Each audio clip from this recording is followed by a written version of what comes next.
என்னோட signature style ragi brownie recipe தான் இந்த வீடியோவில் பார்க்க போகிறோம். இப்போது டார்க் காம்பவுண்ட்ஸை சாப் பண்ணிடலாம். நான் சாப் பண்ணுறதுலேருந்து கடைசியாக பேக் பண்ணுற வரைக்கும் ஒவ்வொரு ஸ்டெப்பையும் அதே மாதிரி ஃபாலோ பண்ணுங்கள். டார்க் காம்பவுண்ட்ஸை கட் பண்ணும்போது மெல்லிஸான ஸ்லைசஸாக கட் பண்ணிக்கோங்க. இந்த மாதிரி பெரிய க்யூப்ஸாக கட் பண்ண வேண்டாம். இந்த தப்பை நிறைய பேர் பண்ணுறீங்க. சாக்லேட்ஸை பெரிய க்யூப்ஸாக வெட்டி போட்டுறீங்க. பட் பட்டர் வந்து ரொம்ப குவிக்காகவே மெல்ட் ஆயிரும். சாக்லேட்ஸ் வந்து பெருசாக இருக்கிறனால மெல்ட் ஆக டைம் ஆகும்.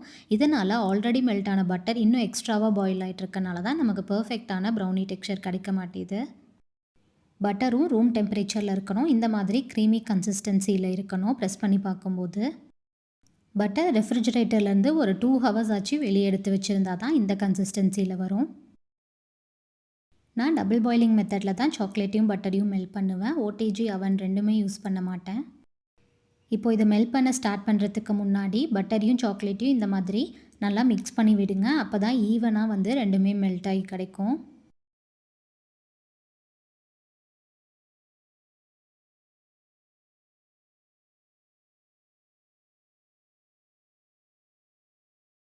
இந்த மாதிரி ஒன்றா கலந்ததுக்கப்புறம் டபுள் பாயில் பண்ண ஸ்டார்ட் பண்ணிடலாம். நான் இந்த கெட்டில் தான் டபுள் பாயில் பண்ணுவேன். தண்ணி வந்து கீழே கொதிச்சிட்ருக்கு. நான் ஆல்ரெடி ஆனில் தான் வச்சுருக்கேன். தண்ணி கொதிச்சதுக்கப்புறமா தான் நான் மேலே வந்து சாக்லேட்ஸையும் பட்டரையும் மெல்ட் பண்ண ஸ்டார்ட் பண்ணுவேன். கொஞ்சம் நேரம் தண்ணி கொதிச்சதுக்கப்புறமா இந்த இடத்துல வந்து ஹோல்ஸ் இருக்கு இல்லையா, இங்கே கை வச்சு பார்ப்பேன். அப்போ கொஞ்சம் ஆவி வரும்போது நான் பட்டரையும் சாக்லேட்டையும் வச்சு மெல்ட் பண்ண ஸ்டார்ட் பண்ணிடுவேன். இது மெல்ட் ஆகிட்டு இருக்கட்டும் அப்படின்னு சொல்லிட்டு நம்ம நகர்ந்து போயிடக்கூடாது. பக்கத்தில் இருந்து ஸ்பேச்சுலா வச்சு இந்த மாதிரி மிக்ஸ் பண்ணிகிட்டே தான் இருக்கணும்.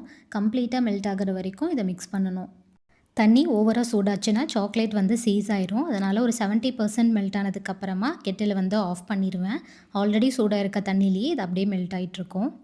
இந்த டபுள் பாயிலிங்கே இவ்வளோ டீட்டெயிலாக சொல்கிறேன்னா இதில் தான் நிறைய பேர் தப்பு பண்ணுறீங்க. ஸோ இதை வந்து கரெக்டாக ட்ரை பண்ணி பாருங்கள்.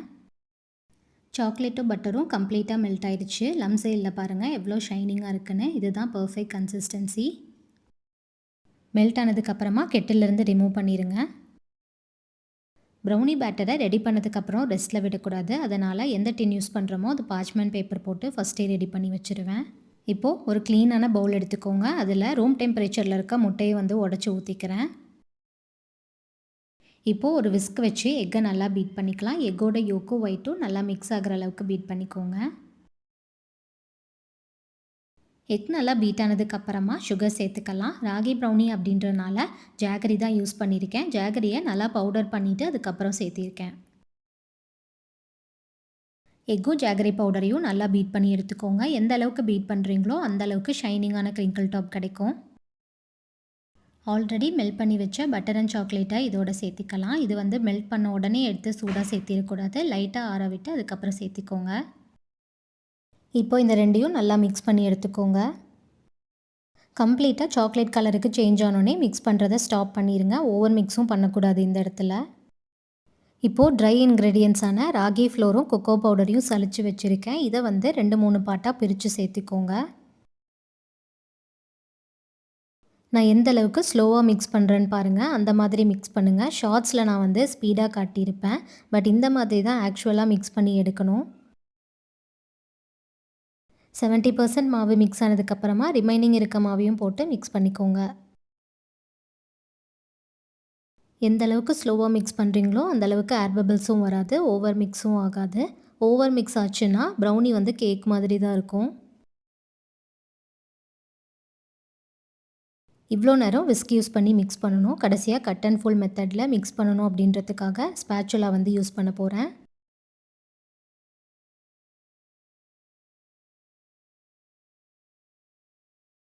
பவுலோட சைடில் மாவு இன்னும் கொஞ்சம் ஒட்டி இருக்குது. இதை ஸ்பேச்சுலா வச்சு எடுத்து விடணும். இப்போ இந்த இடத்துல நான் வந்து வெண்ணிலா எசன்ஸ் வந்து ஆட் பண்ணிக்கிறேன்.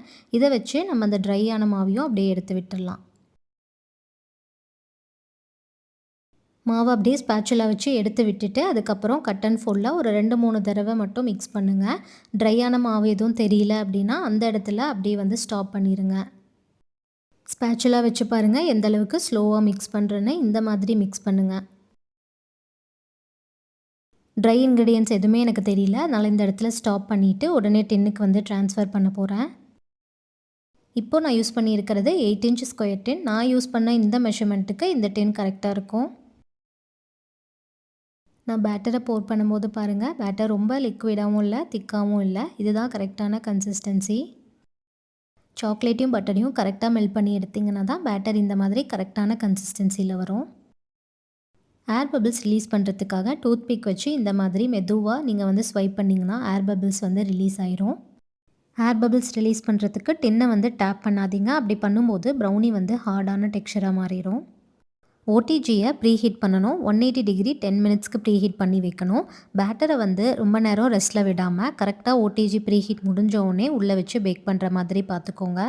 பேக் பண்ணுறதுக்கு 180 டிகிரியில் 20 to 25 மினிட்ஸில் வச்சேன்னா என்னோட ஓடிஜியில் ப்ரௌனி கரெக்டாக பர்ஃபெக்டாக பேக் ஆகிரும். ஒவ்வொரு ஓடிஜி பொறுத்தும் பேக்கிங் டைம் ஒரு 5 மினிட்ஸ் முன்ன பின்ன இருக்கும். அதே மாதிரி தான் டெம்பரேச்சரும் ஒரு 5 டிகிரி முன்ன பின்ன நீங்கள் வச்சு பேக் பண்ணி பாருங்கள். ராட் செட்டிங்ஸ்க்கு நான் 2 ராடுமே ஆனில் தான் வச்சுருப்பேன் அண்ட் ஃபேன் வந்து ஆஃபில் தான் வச்சுருப்பேன். சப்போஸ் உங்களோட ப்ரௌனிஸ் ஈவனாக பேக் ஆகலை அப்படின்னா ஃபேன் மட்டும் ஆன் பண்ணிக்கோங்க. 75% பேக் ஆகிற டைம் வந்ததுக்கப்புறம் டூத்பிக் வச்சு டெஸ்ட் பண்ணி பாருங்கள். டூத்பிக் வந்து லைட்டாக வந்து க்ரம்பிள்ஸ் இருந்தால் ஓகே, ரொம்ப வந்து க்ளீனாகவும் வரக்கூடாது. அப்போ ஓவர் பேக் ஆயிடுச்சுன்னு அர்த்தம். பாருங்கள், பர்ஃபெக்டான க்ரிங்கிள் டாப்போட ராகி ப்ரௌனி ரெடி ஆயிடுச்சு.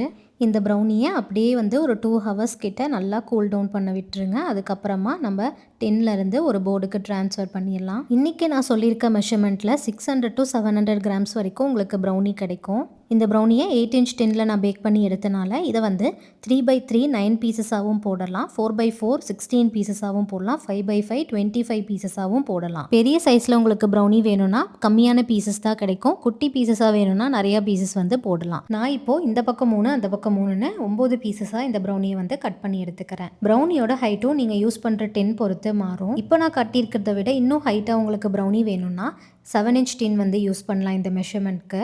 இல்லை இன்னும் வந்து உங்களுக்கு தின்னாக வேணும் அப்படின்னா 9 inch டின் யூஸ் பண்ணலாம். பர்சனலாக சிலர் எனக்கு மெசேஜ் பண்ணியிருந்தாங்க, நான் ராகி ப்ரௌனி ட்ரை பண்ணியிருந்தேன், பட் அதோட டெக்ஸ்சர் வந்து மைதா ப்ரௌனி மாதிரி இல்லை, ரொம்ப கொலன்னு இருக்குது, ரொம்ப ஃபஜ்ஜியாக இருக்குது, பீஸ் வந்து எடுக்கவே முடியல அப்படின்னு சொல்லியிருந்தாங்க. அவங்களோட மெஷர்மெண்ட்ஸை கேட்கும்போது தான் தெரிஞ்சுது என்னோட மைதா ப்ரௌனி ரெசிப்பியில் மைதாக்கு பதிலாக ராகியை வந்து அதே மெஷர்மெண்ட்ஸில் ரீப்ளேஸ் பண்ணியிருக்காங்க. அதனால தான் அவங்களுக்கு ரொம்ப கொலன்னு டெக்ஸ்சர் வந்திருக்கு. மைதா அண்ட் ராகி ரெண்டுமே ஒன்று கிடையாது, ரெண்டுக்குமே டிஃப்ரெண்ட் டெக்ஸ்சர் இருக்குது. அண்ட் அது மட்டும் கிடையாது, ராகி ப்ரௌனியில் கம்ப்ளீட்டாகவே பவுடர் ஜாகரி யூஸ் பண்ணுறனால இன்னும் அதோட டெக்ஸ்சர் வந்து ஃபஜ்ஜியாக இருக்கும். ஸோ இதுக்கு ஒரு ஷேப் அண்ட் ஸ்ட்ரக்சர் கொடுக்கணும் அப்படின்ற ரீசனுக்காக ராகி ஃப்ளாரோட குவான்டிட்டி இன்க்ரீஸ் பண்ணியிருக்கேன்.